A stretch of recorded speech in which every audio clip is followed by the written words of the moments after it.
Okay.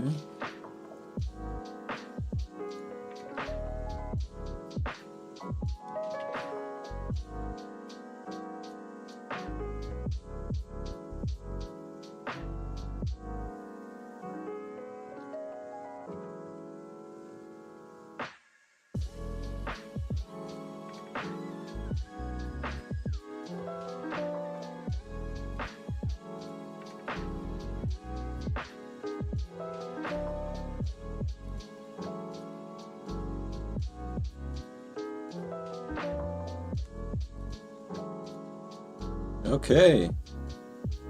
Track says hi. Hi, Track. Nice to see you here.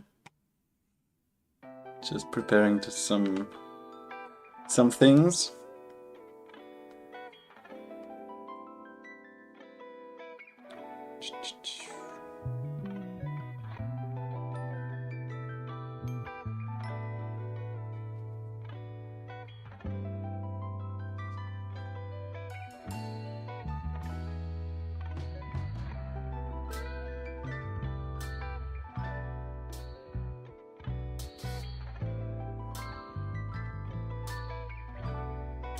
Angus is here too. Hi, Angus. Nice you made it. I'll be right there.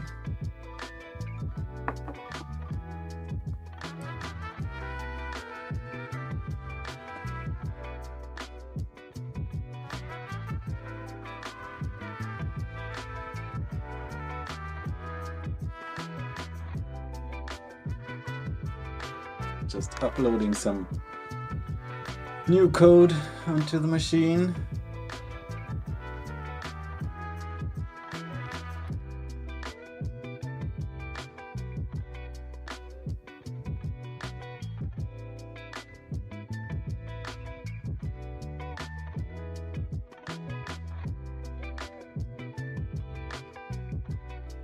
Some things off.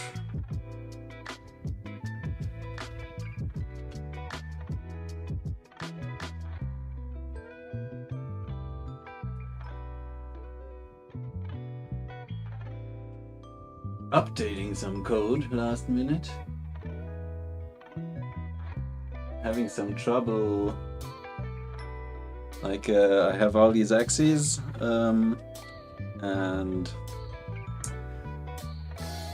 I need to like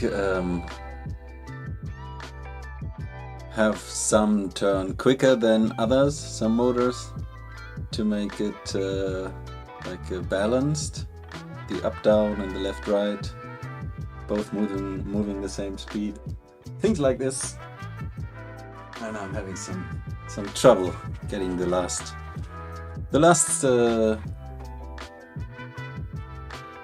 yeah, the perfect balance basically. But wobbly table. Here we are. Perch is here. Hi. Nice to see you made it as well. A lot of regulars tonight. Which is kind of, well, not unfortunate, but watching my other streams myself also over the last week, I realized I didn't talk a whole lot about what exactly I am doing here. And I thought I should maybe take the occasion of this stream to explain a bit how this all started and yeah, what I'm doing. But I'll get this rolling, and yeah, I'm gonna just tell my story basically on the side before we are going to take a closer look at some of the critters I have in here. It's the same sample as last week, by the way, but we did miss some exciting things, so didn't feel the need to go out and collect again. Right, so having said that, you might already spot one of the guys we missed last last time. Let me get this one in focus. My first green Hydra. I've had a lot of brown ones up to now, but it's my first green one. Very happy. So, my journey started basically by watching videos. To be exact, videos from Journey to the Microcosmos. And, well, that kind of woke my fascination. There's another Hydra that's budding. Woke my fascination for these tiny critters, because some of them are really quite stunning. And so I watched these videos for a few years. I followed the channel and yeah, was content with just consuming. And then they launched a microscope, and they started selling a microscope of their own, name brand, or not a name brand, not a big brand microscope, but you know, a Journey to the Microcosmos microscope. And well, to be honest, with a lot of the stuff you see nowadays with, yeah, channels and other websites, I kind of, I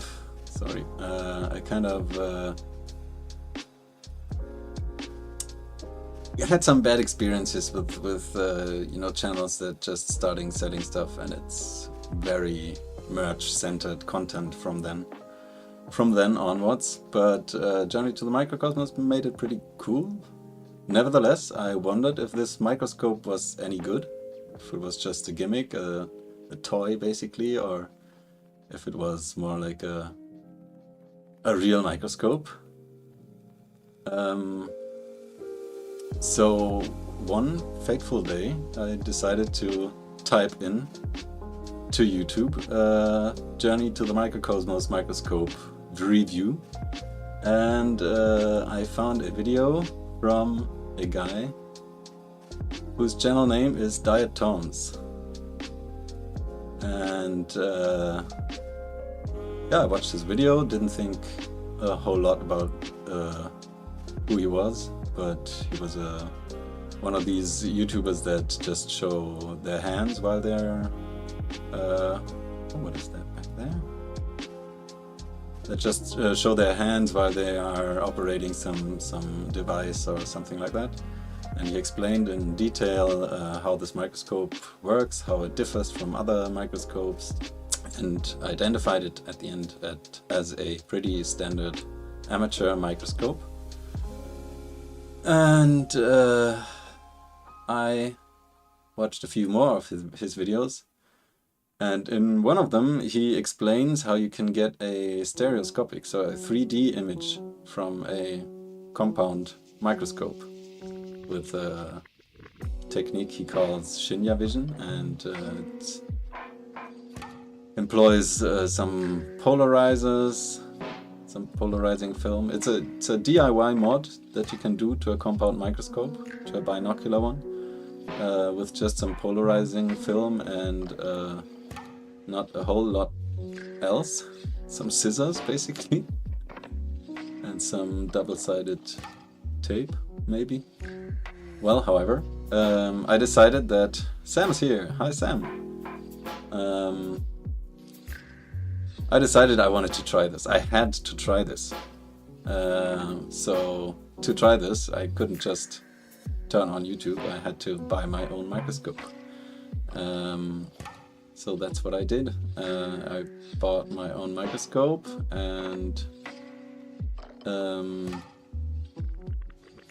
had the luck to get a pretty decent one at a very nice price.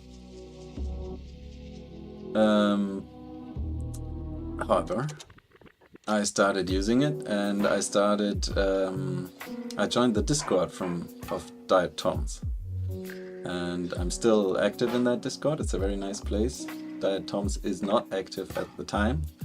He hasn't been for a while, but I'm sure he'll be back any minute now. Because yeah, when I discovered his channel, I actually didn't have any idea that he would come back. He wasn't active at the time either, and he came back like he made a he basically resurfaced a few 2 days after I bought my microscope. So I rewatched this Shinya Vision video, and I saw that he uploaded a new video in the meantime, which he hadn't done for months before. So I got in contact with him. I wrote a comment in this video, and he just invited me to join his Discord. I did, and I met some nice people there. He taught me a lot about microscopy in general. He does stream too, awesome stream quality. He streams in 4K 60. And by the way, if you have, sorry, I'm working on the light real quick because I'm getting some flare here. Yeah, he streams in 4K 60, so very nice quality to watch. And but my stuff is only HD, but I do recommend to watch it on a, well, not on a phone, if you have the option to switch to a bigger screen. And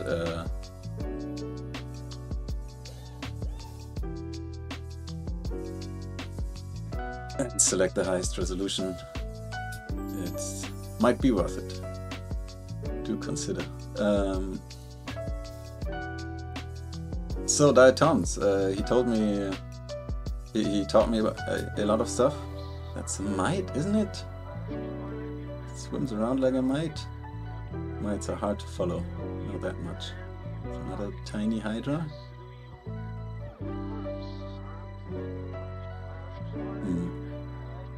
Ah. Yeah, that's a water mite. A fairly planktonic one, I'd say. Looking at the hairy legs, those are made for swimming. Water mites are fascinating.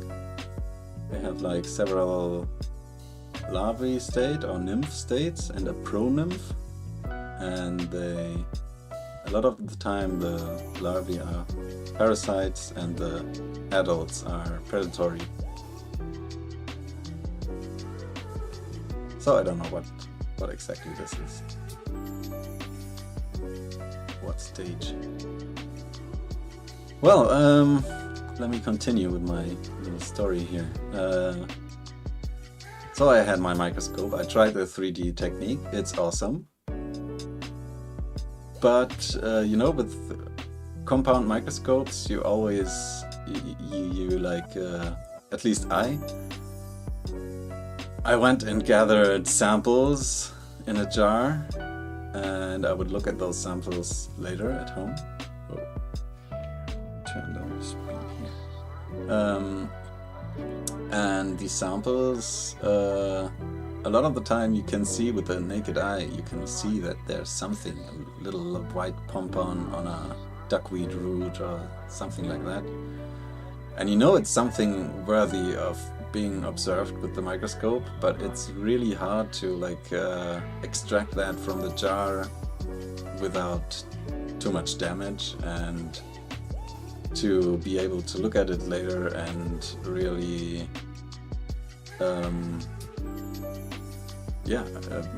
have an idea how this thing lives is sometimes difficult, or might sometimes even be impossible if you look at stuff that's squished between two glass slides.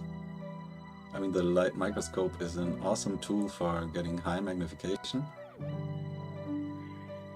There's nothing that can beat that. But really high magnification, you need it for like bacteria. But bacteria are pretty boring, to be honest. where it's really at is like these microfauna animals for me, micro and macro and mesofauna. And yeah, like I said, a lot of times you can see them through the side of the jar, so I started taking pictures through the side of the jar, because some of them I knew I couldn't remove without damaging the organism or the environment even. Sometimes if you have a nice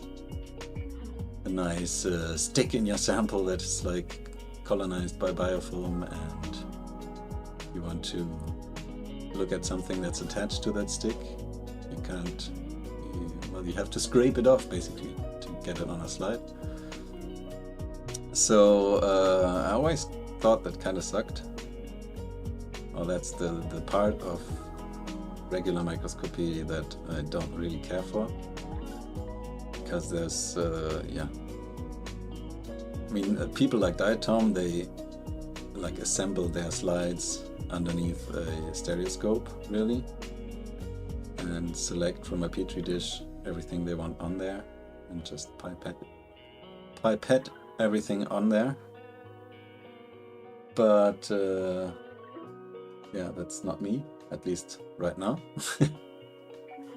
And yeah, with everything I learned about WV Hoopy, hello, welcome. Sorry, I'm just telling a bit about my story, how I got into this kind of weird microscopy. Anyways, I discovered a technique to improve the image quality I get out of a glass, through the side of the glass. And a few days later I had built my first prototype for basically this machine, just with a lot less capability. It was just one axis, and it was driven by a Lego motor, actually. Oh, we're getting some black there. Sorry about that. Taking care of it. That's where the machine reaches its limit sometime. Oh, thank you, Whoopi. She says, Whoopi. Oh, Whoopi, she? Maybe not. Love your camera work. Thank you. Appreciate it. However, I built this prototype a few days after I discovered the technique to do this, basically, and that was 10 months ago, maybe 10 months ago. I think it was in July last year. And basically I had a proof of concept by that time. I built a somewhat working prototype. My early videos are all made with the Lego machine, basically. Oh, there's a snail that looks like it's not doing so hot. We'll see. Anyways, I had the idea for a more complex machine that was capable of moving the camera in all kinds of ways. And so I really thought I was obsessed with this thing. I really thought about it day and night, and thought about all the capabilities I wanted to include and what I could improve to make it work better, to be more flexible and be used on terrestrial stuff also, for example.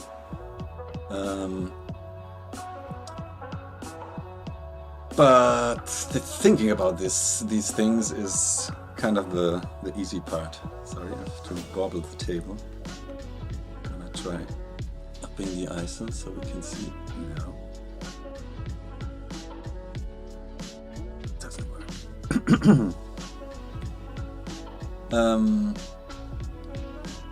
Yeah, I mean, you can invent stuff like that in your head. I'm German, by the way, very German apparently. To build a excuse me for building a machine for it. I thought about what I wanted, and then began a long process of finding suppliers for everything I needed. I started buying bearings, linear bearings, and crossed roller bearing from China that I paid a lot of money for. And yeah, basically it's almost a year later now, and I mean the machine still isn't perfect. I don't have any end stops, for example, so I could really do some damage to this thing if I do something stupid, basically.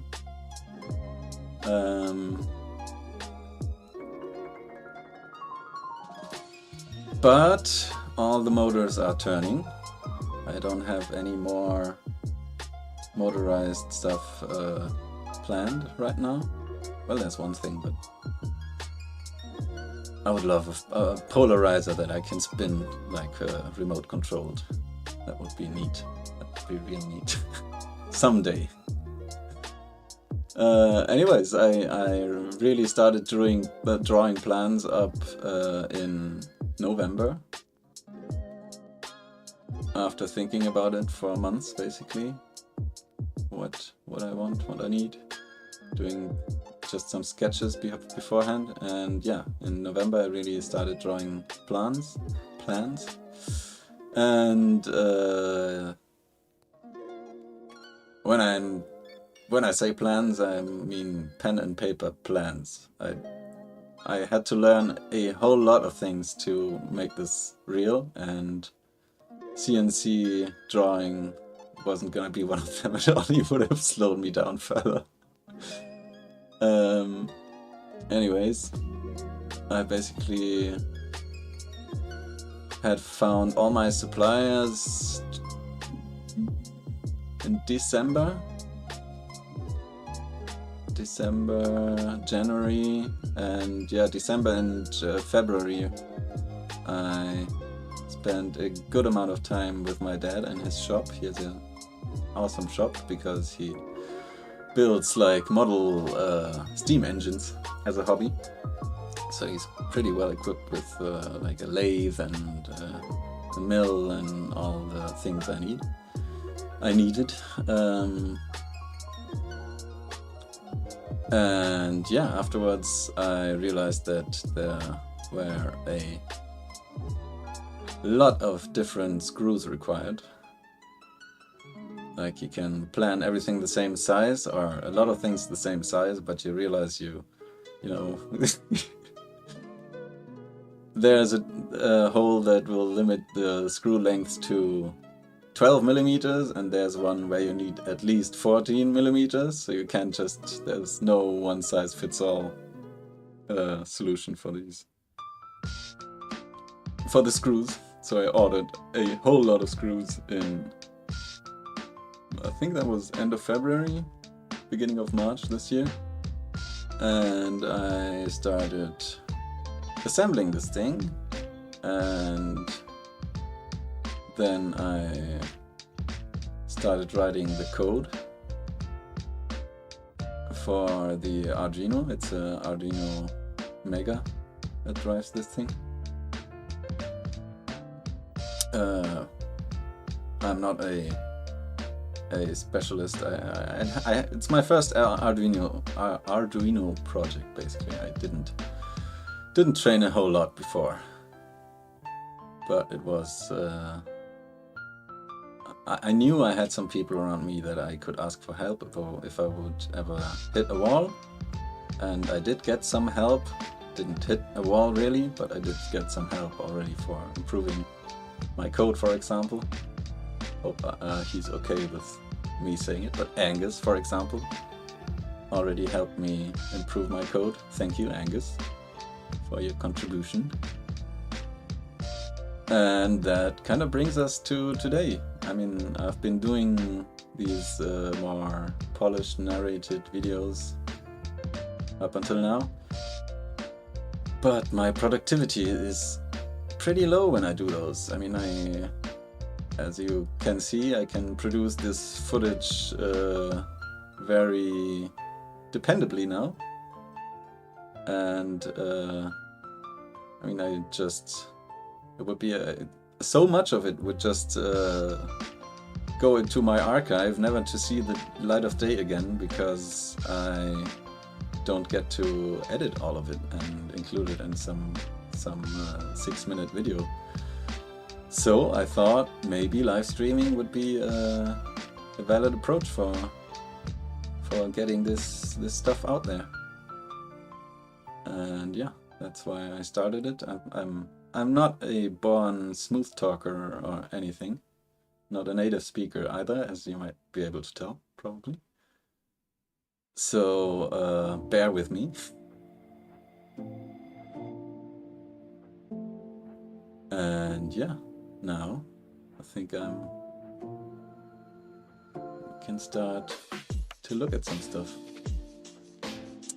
This snail, for example, we looked at this thing last week already, and I said I had no idea what kind of snail this is. That changed in the meantime. I even did some fancy... Oh, that's the wrong one. No, you changed them both? Okay, that's the wrong name. It's another snail, which we might get to see later. This is a snail called Bithynia faucet snail.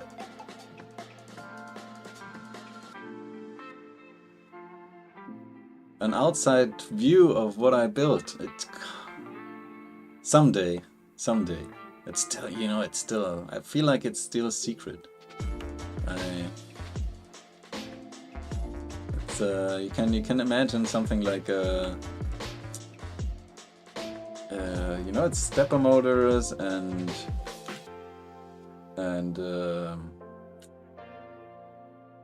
what are they called?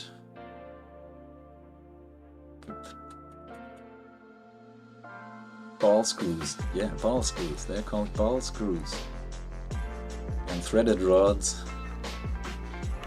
It's almost like a 3D printer like thing, just that there's a camera instead of a printing head. But yeah, TikTok. One day I'm gonna show that. Java MK, hello again. Hello. Welcome. I just finished talking about how I got into this whole thing. Right. So another thing I found out in the meantime, we have all these little tiny organisms zipping around, are the ones that are moving. No, not a model train cycle, but you'll be laughing. I considered that. I considered that to be an option. Honestly considered it. Well, I was talking about the small specks moving around. Most of those will probably be hypotrix here on the front glass. It's a very typical movement for hypotrick ciliates.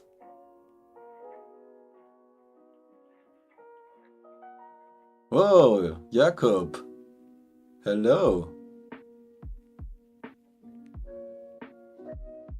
Welcome. Nice you made it. So these small tiny wigglers there on the right, there's one moving. They move like not like a tadpole, but they do have a tail. And having done some microscopy previously, I know that on this scale there isn't a whole lot of tadpoles. Tadpoles are way bigger when they hatch. So I knew it wasn't a tadpole, but I didn't know what it was. But thankfully there are microscopy discords where you can post some footage and people will tell you what you're looking at. That's exactly what I did. Not in the Diet Tom's Discord. Well, I did it there, but no one was there to answer. But in another Discord that's a general microscopy Discord. And the guy running that is a platyhelminth specialist, so a flatworm specialist. But he does know his way around other worms as well. So usually he can help me out when I really can't find any answers by myself. Right. What are they then, these things? They are larvae of a kind of platyhelminth, so also a relation of the other flatworms of planarians, for example. Not a direct relation, but a relation. And it's a trematode or a fluke. That's a parasitic flatworm, obligate internal parasite. The adults are obligate internal parasites. What we're looking here is a stage called Cerce or Cerce. I don't know how to pronounce that right. 2 C's. And this is the stage that leaves the intermediary host. The thing crawling around on that algae strain, by the way, isn't one of them. That's a rotifer. We'll change magnification later and get a closer look on some of these beasts. Anyways, let me get something interesting in focus. Go all the way up. There's another wiggler.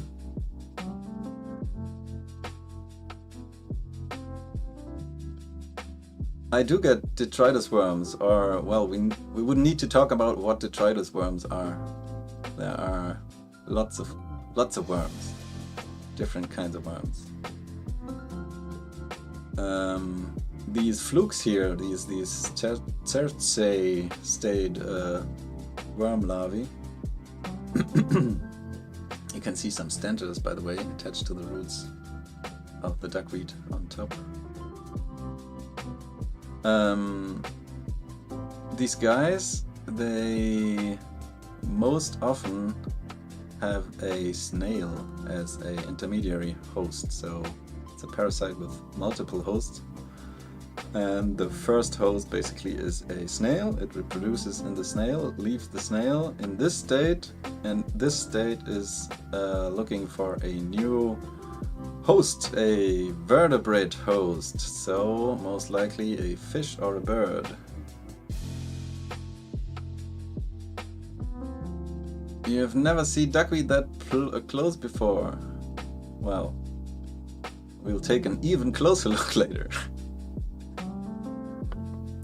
So yeah, those little wigglers are parasites. Oh, there's a tiny snail.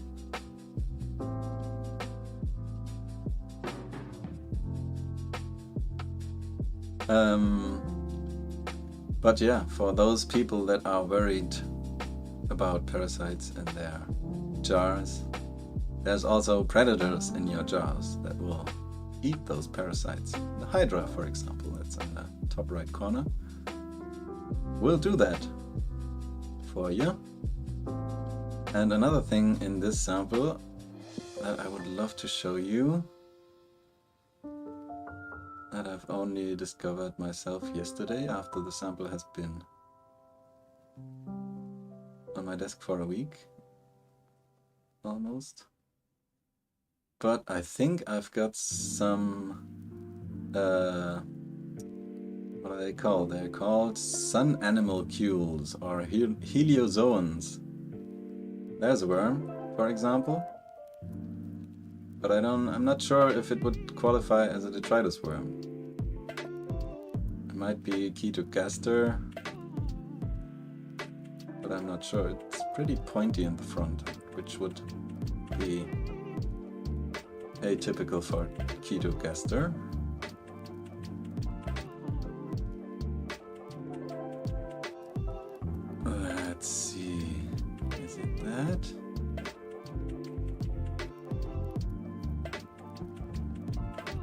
Yeah, that's it. So that white sphere approaching from the left, try to get it in focus.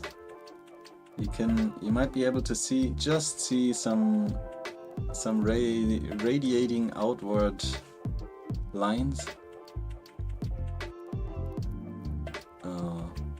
I did a little zoom window. So let me focus again. I don't know how big heliozoans get. I always assumed they were kind of small, but this is enormous. This thing has like almost a millimeter diameter. So please, if some of the microscopists here know how big heliozoans get,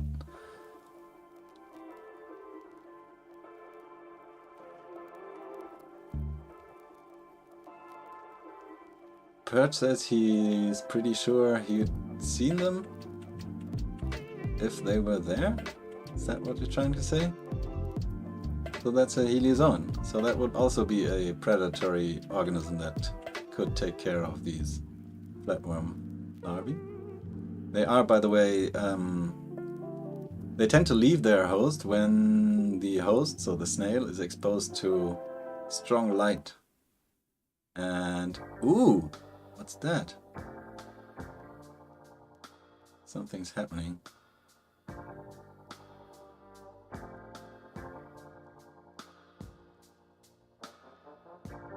Some are huge on the forex. So, okay, this is a heliozoan. Nice.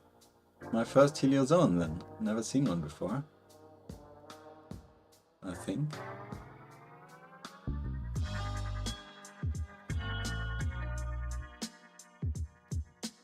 And these guys always have some other organism stuck to their, and well, tentacles? What are they called? I'm not sure. But the organisms stuck there seem fine. They do move. Not sure. The one on the right is a rotifer. I'm pretty sure. There's like this one rotifer species that has a pretty long tail. And that seems to hang out on the heliozoan. Has a preference for it, I don't know.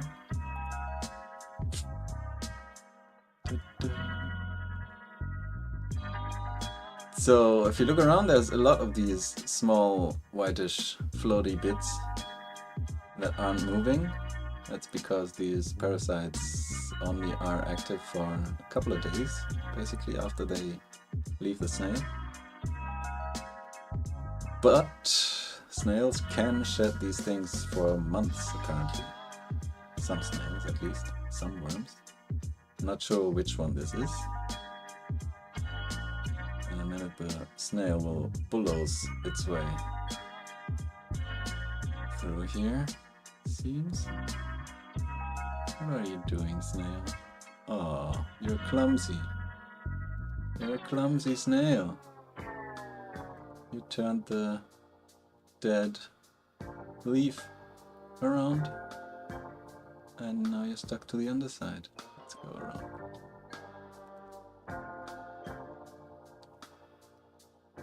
I don't know, there's this black thing stuck to the leaf. I have no idea what that is. Oh.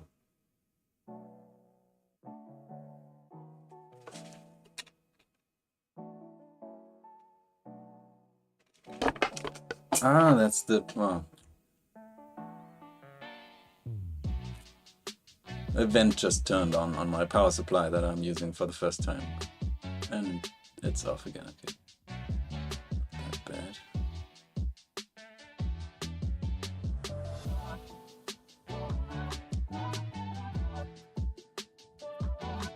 Okay,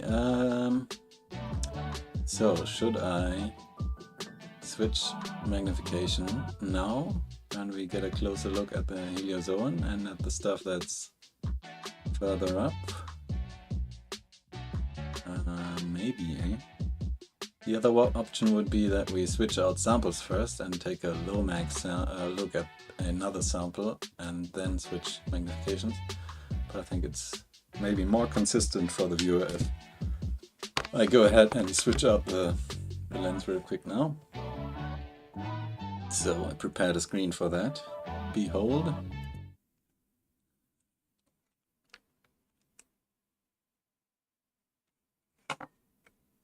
Oh, but the music's gone, isn't it? Let me fix that real quick before I...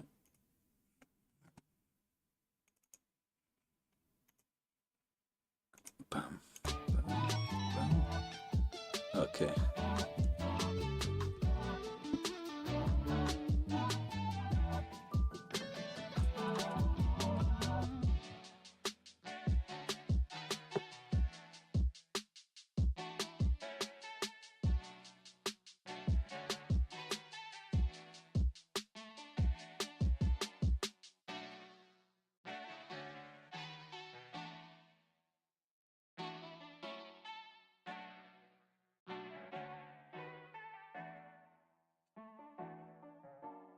All right.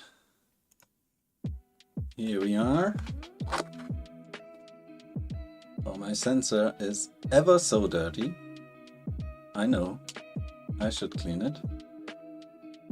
I'll try to get that done sometime soon. Before the next stream, hopefully. Just ignore the dark specks. So here's a rotifer.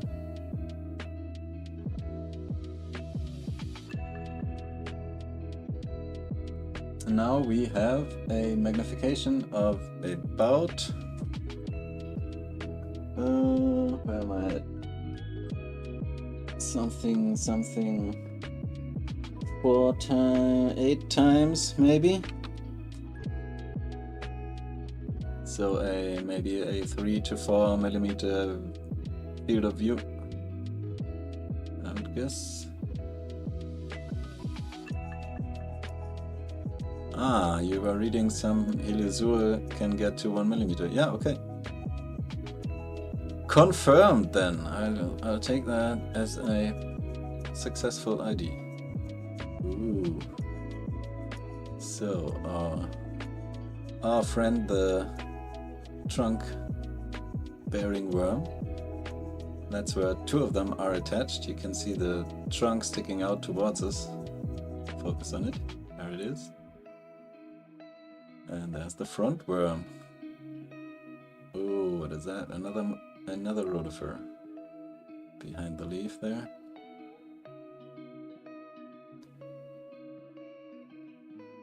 There's the head. The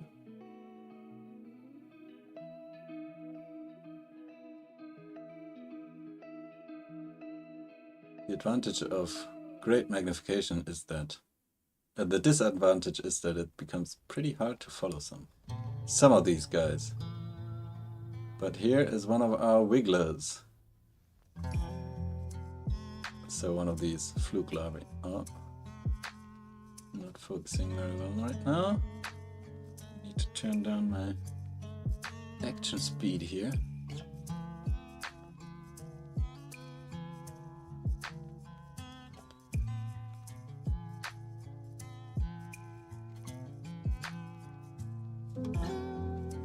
And it's really weird because they kind of stretch that tail out to do this wiggling, and if they stop, it contracts and becomes pretty stubby, so you really have to see them do their trick to kind of believe that.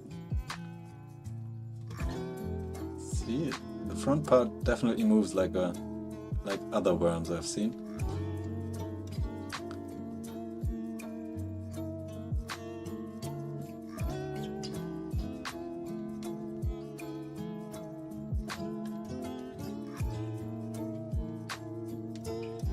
But yeah, let's try to find that Heliosur again, maybe. Or shall we do that later and resurface, so to speak? There's a nice colony of paratrixiliates or something on that leaf vein there. Let's look at the snail. Let's get a real close look of the snail. 11 slain! Hi! Yeah, it's nice of you to catch me live. I agree. Welcome, nice you're here.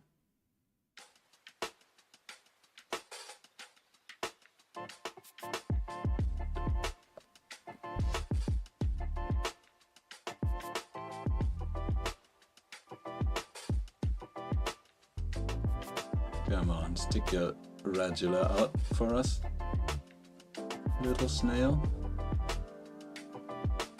Ah well, kinda need some side light on that to really get some reflections of the teeth.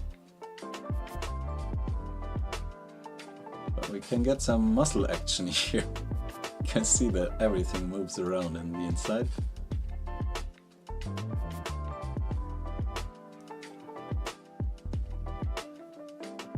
So yeah, this is again Bithynia faucet snail. And it's probably the one shedding these blue larvae. So, you, snail, have you been killed? Have you perished? You can see there's a worm moving on the inside.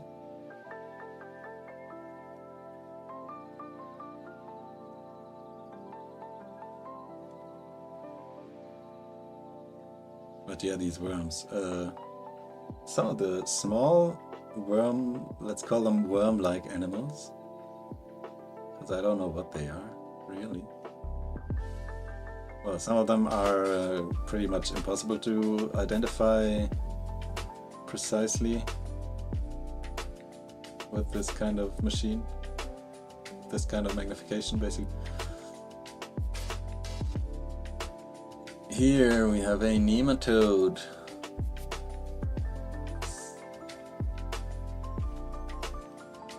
Hiding behind the algae strain.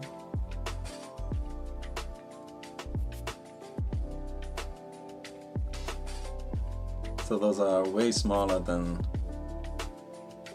most of the other worms. I don't know how the biggest nematodes get. I've never seen a really big one. Okay, where's closer and where's further? So, if I can find the heliozone again, I don't know. It could be hard. Could be pretty hard. What's that?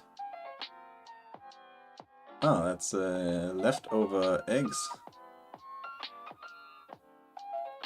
Leftover eggs.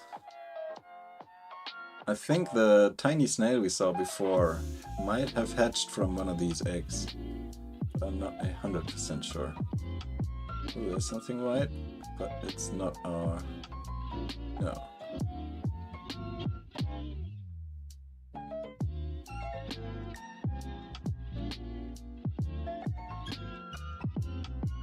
Ooh.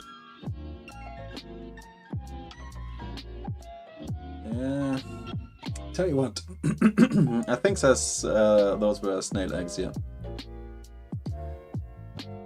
I do get a whole lot of snail eggs. Actually, one of these Bithynia snails laid its eggs on the side of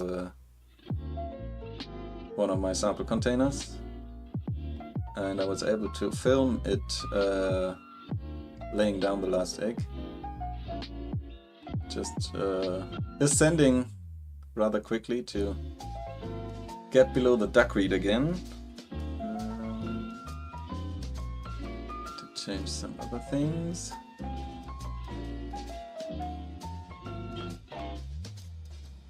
Sorry, there's passages with not a whole lot of things in focus. Kind of unfortunate, but I can't really help it with this magnification. You don't know if something's out of focus, if it's out of focus because it's too far away, or if it's out of focus because it's too close. So a lot of times I have to like get in there and out again to find out what's up. Ooh, ooh, ooh, is that our mite? That's the mite! That is awesome. Let me change the...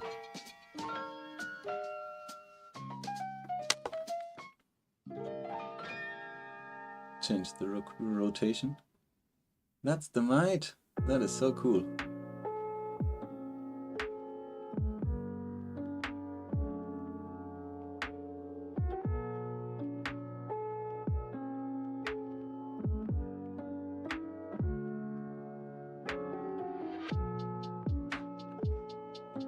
So I can have a very quick look into my book, because I do have a book with some mites in it, and at least the group should be able to identify if I find the mites, because the mites don't belong to the insects or the crustaceans, and I don't know where they are exactly in the book.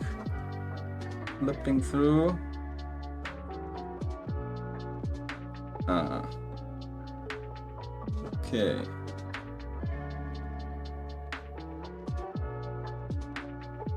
Unionicola or Arenurus? Arenurus or Unionicola? But I'm not sure.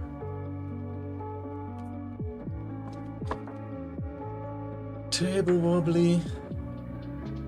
Anyways, it has these hairy legs to swim around.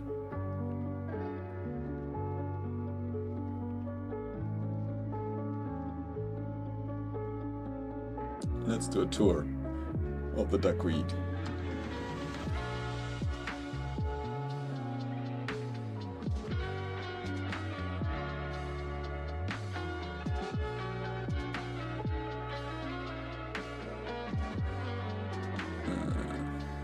Oh, there they are. Those are some of the worms I haven't identified yet. Let me fix the focus first. Fix the light second. Is it this one? No, it isn't this one. This one? Ah, it's this one. It's also the one showing them. Oh no, they're gone. They can contract. I'm not even sure if it's really worms or if it's like tentacles of something.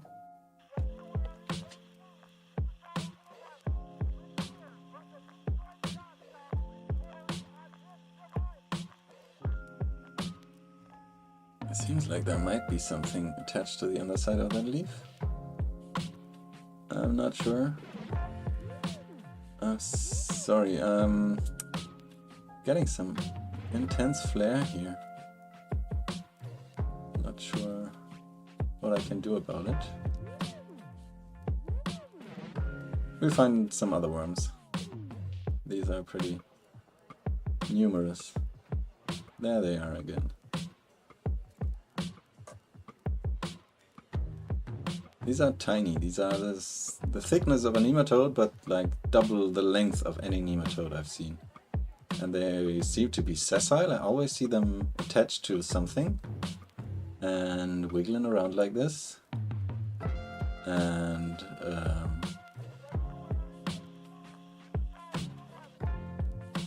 yeah, like I said, I'm not sure what they are. Posted a video of them in the Microscopy Discord, by the way. Didn't get an answer on this on these ones, unfortunately. There are some stentor, blue stentor, attached to the base of the root, but you almost can't see them. Sorry.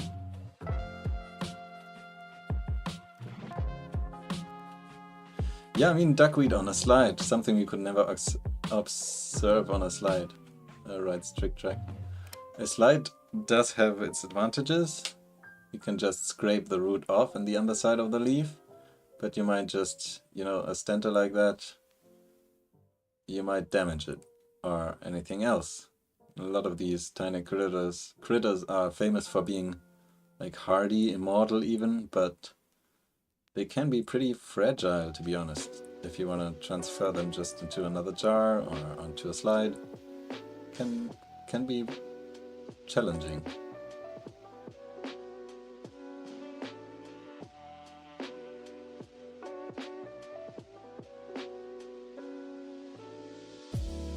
Oh, Shahab is here. Hi. Nice you made it. Looking at some duckweed here. Right now there's another batch of stentos. This one is nice. The capsized duckweed. I think there's a rotifer among those, isn't there? Let's check the zoom look. The top one I thought was a rotifer. It's very stiff. Doesn't move like the other stentos. Hard to say. Very hard to say.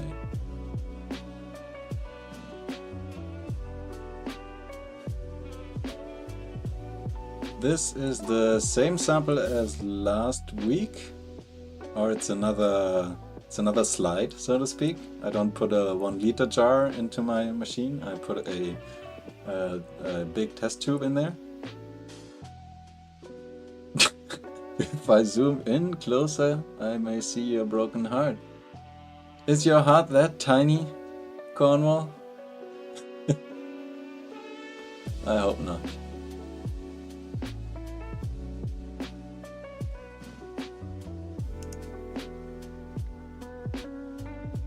Let's get on. See if we can get another look on these worms, because there are several places where they wiggle around. The first ones again. Ooh.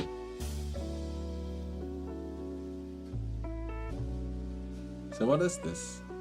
Not sure. Seems like there is something attached to the underside of the duckweed, isn't there? It's really hard to tell.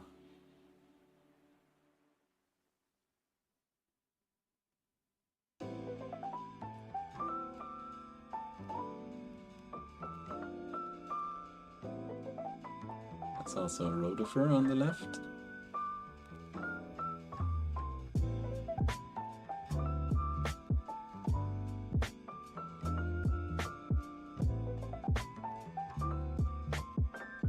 I don't know, these are fun to watch. I love how they move around. Almost like they are hearing the music.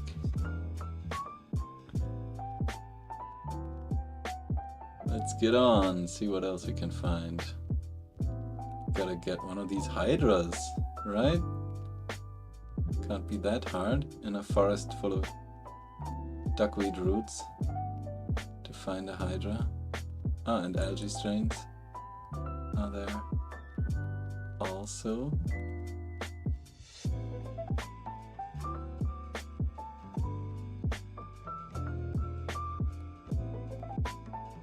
No, that's not a hydra. What is that? Though, I don't know. No, I wouldn't drink that sample for any amount. Cornwall. You joined after I told everyone that there are worm larvae in here that will be looking for a vertebrate host. Which is me, which might be me, I don't know. The place I gathered this from does have all kinds of animal life. Mammals and birds and amphibians and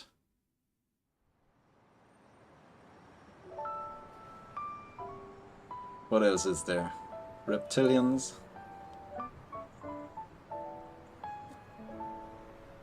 So we are looking for a hydra.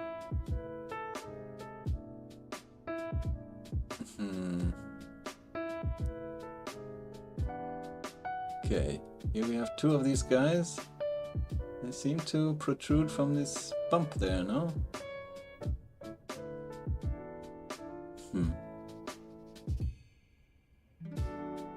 Another big center back there.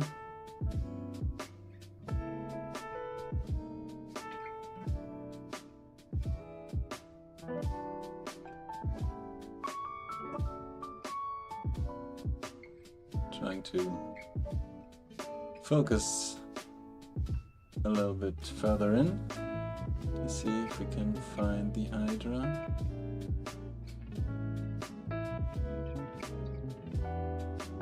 Everything else just gets that much more out of focus.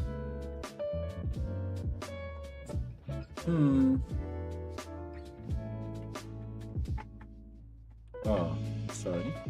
This time it's my cat that's scratching the table leg, and that's why the bead is wobbling. Yeah, I need to get a more sturdy table for this thing. I know.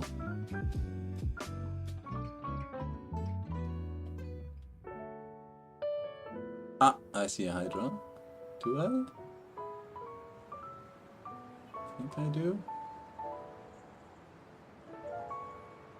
Yes. There she blows.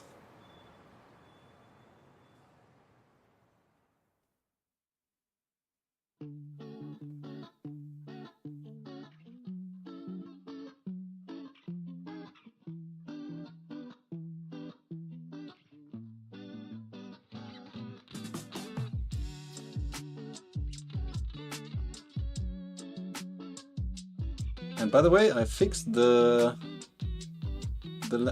axis that was doing the jittery move. I mean, if it's still jittery, sorry, can happen. But the base jitters that I got the last 3 streams, those will no longer occur. I think I've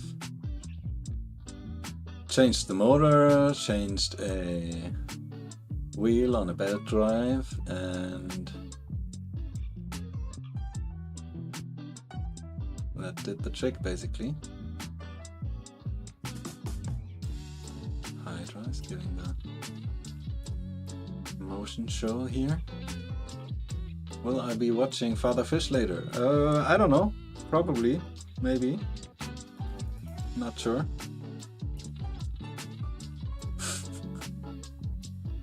Very smooth, yeah, indeed. Cool. Now let me try to keep this thing in frame and focused while we get some perspective shift. That's kind of a challenge.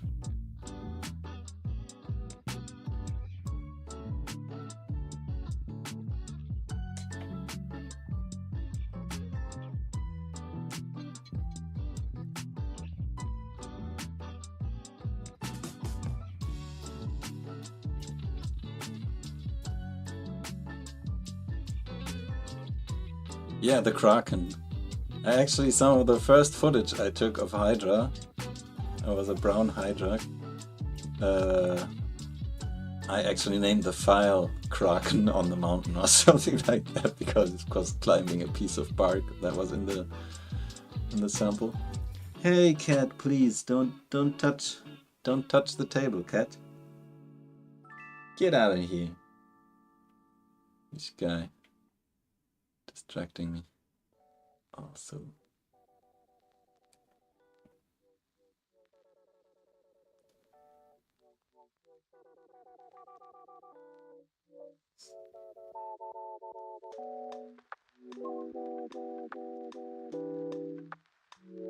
So yeah, the wobbles will still occur as long as I have a cat, which won't change anytime soon, I'm afraid.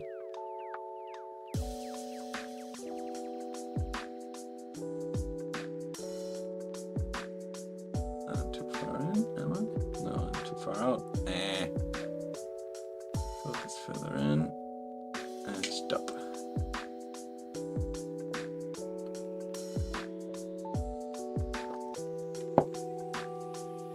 Okay, so I think we've seen the things that are to see up here. Question is, can we find that heliozone again? down low. Yesterday I seen one up here too.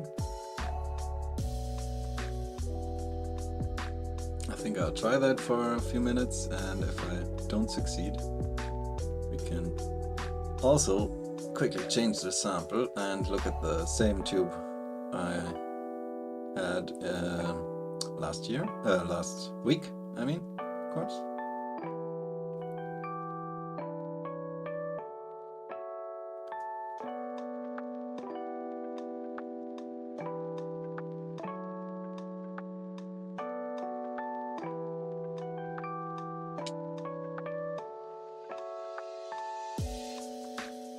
Yes, that's him! What kind of luck is that? And that never happens, really. And the tiny snail is also here! Oh, man, that is like on demand.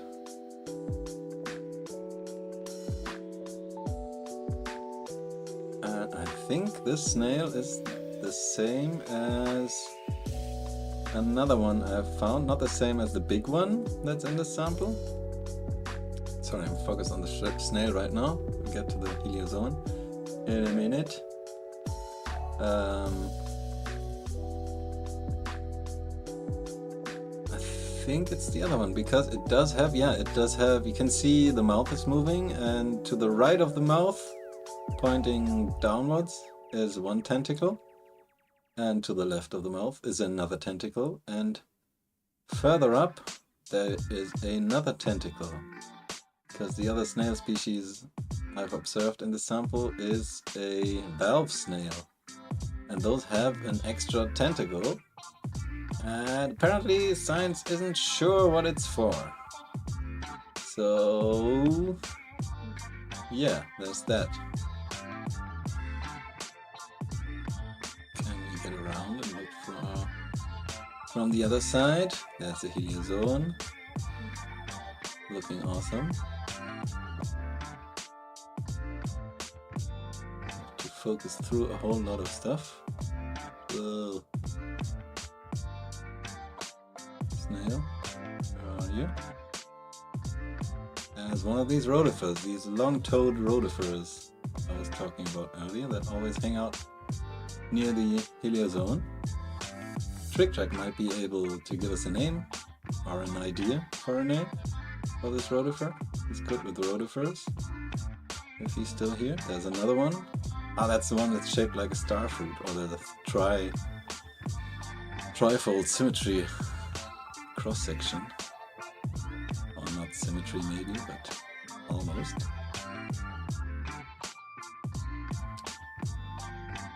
So, does this rotifer look like it's impressed by the heliozone?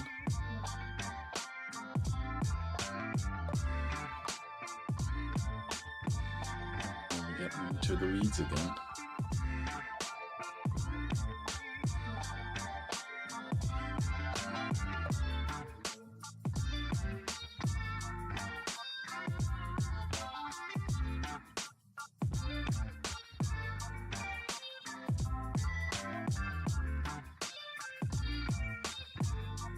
Yeah, that's the kind of the disadvantage of looking at such a thick sample. If you have something that's close to the middle of the tube, it's obstructed, depending on what you put in there, of course.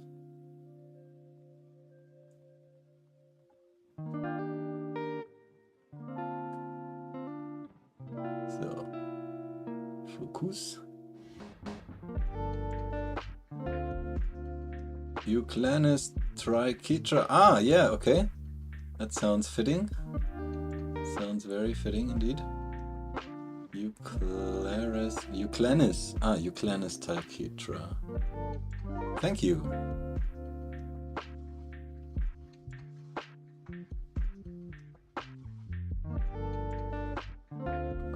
Let's turn around and see if we can see the snail again.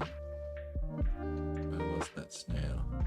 There it is, the Euclanus. Get a clear view from somewhere. Can we? I've seen clearer views.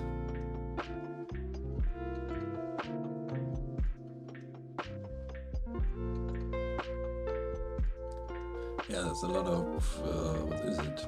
What is it obstructing our view? Yeah, we're looking through all of this stuff here. All of this is in the way. And duckweed roots hanging down here. It's funny ball-like algae. On closer look, looks like there is. Is there like sessile volvox or something like that? Does that exist? Is that a thing? Is that a thing? I don't know. I don't know a lot of things you might notice. You might already have noticed. But that's kind of normal in the Carchesium. That's the tree-like ciliate. That's on a stalk, that's on a branched stalk that will contract. The whole colony will contract when you touch it. Is that it? If that's it, yeah, I do get those fairly regularly. Yeah.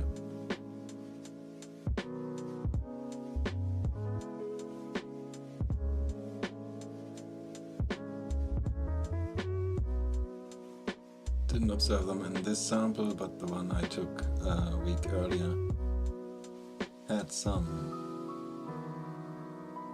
Okay. Is that the snail? Yeah, that's the snail. Let's watch the snail.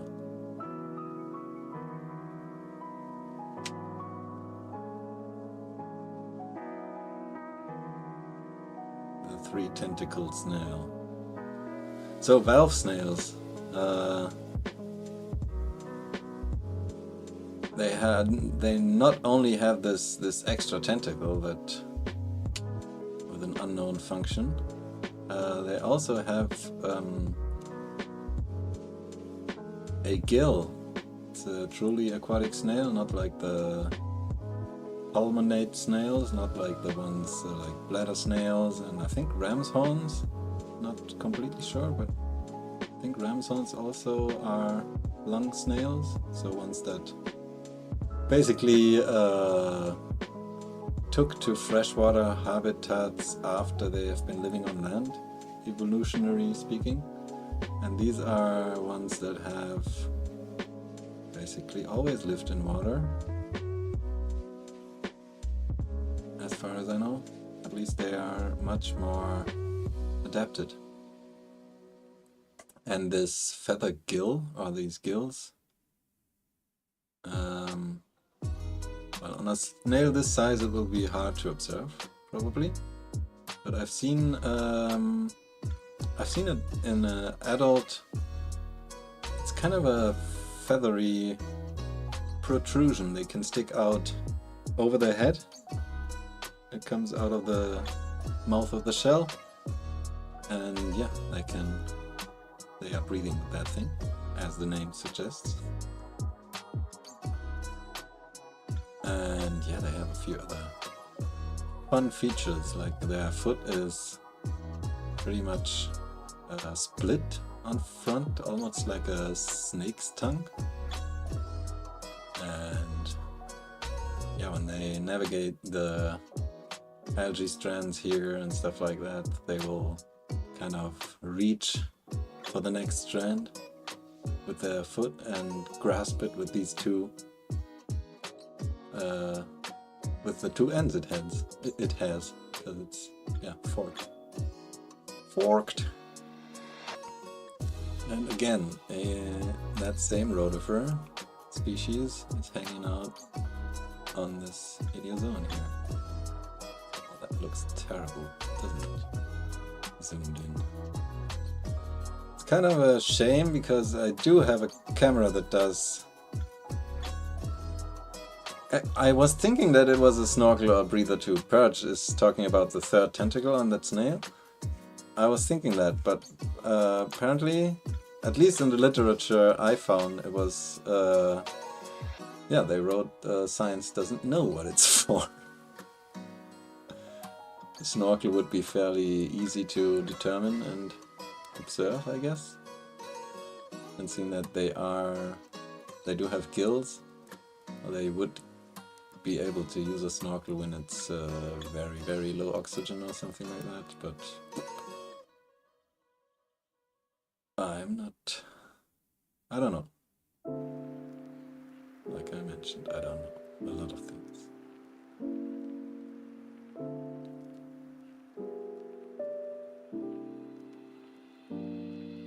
Okay.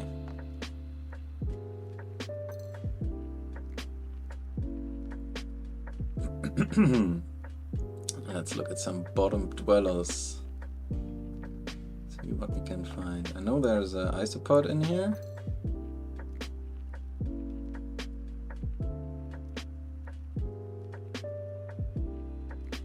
And some of these wigglers, some of the fluke larvae. I know there are snails with snorkels, but does the mystery snail also have a gill? Are those like really aquatic?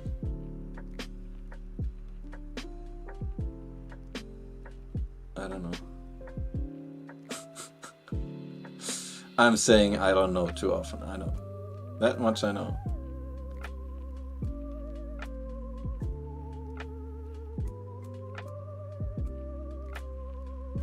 Wiggly, wiggly.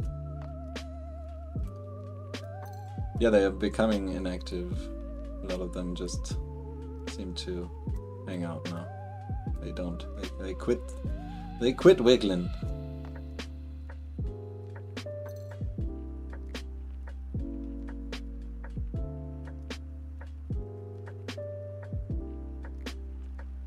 What do we have here? Is that another nematode? I think so. The movement. Ah, they have both. Okay. Well, probably don't have the best literature on aquatic snails. Ah. For a moment I thought it was the isopod was buried here in the sediment because these two algae strains stick out like feelers, but they are algae strains. The rotifer.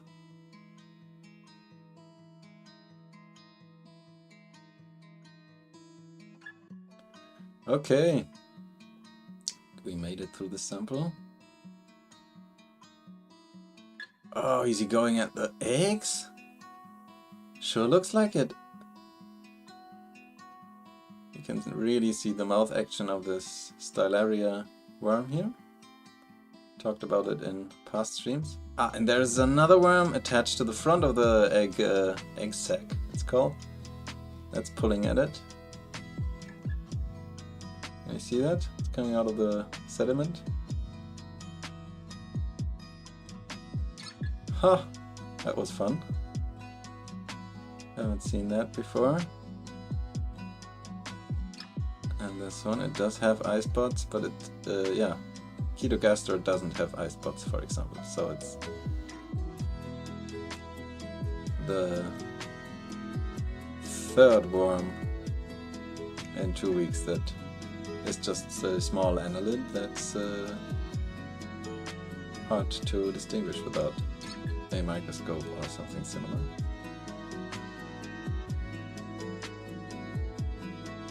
Alright. So,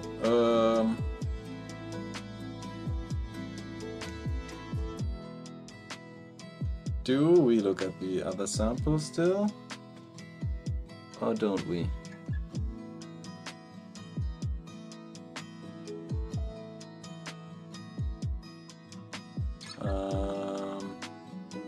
Seeing that we already did over almost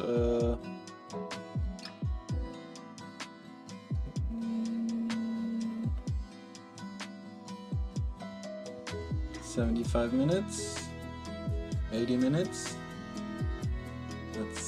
Has been my stream length in the past. Another Heliozoan here hanging out on the ground. Not that it has a lot of choice in the matter.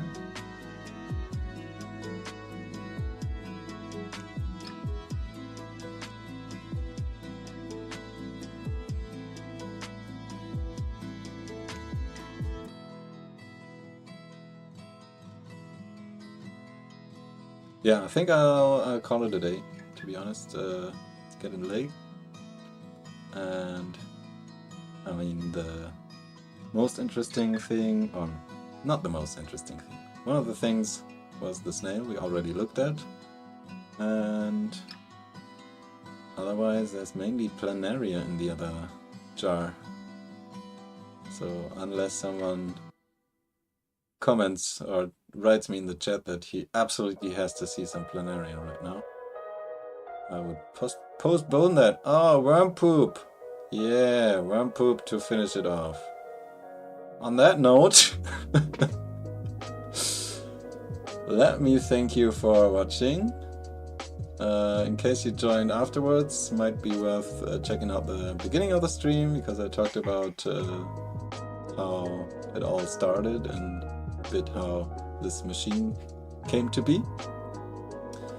And otherwise, poop stream, yeah. It's a poop and a wiggly and a gross stream for some people, I guess. Shit happens. Yeah. Well, take care, folks. See you next time.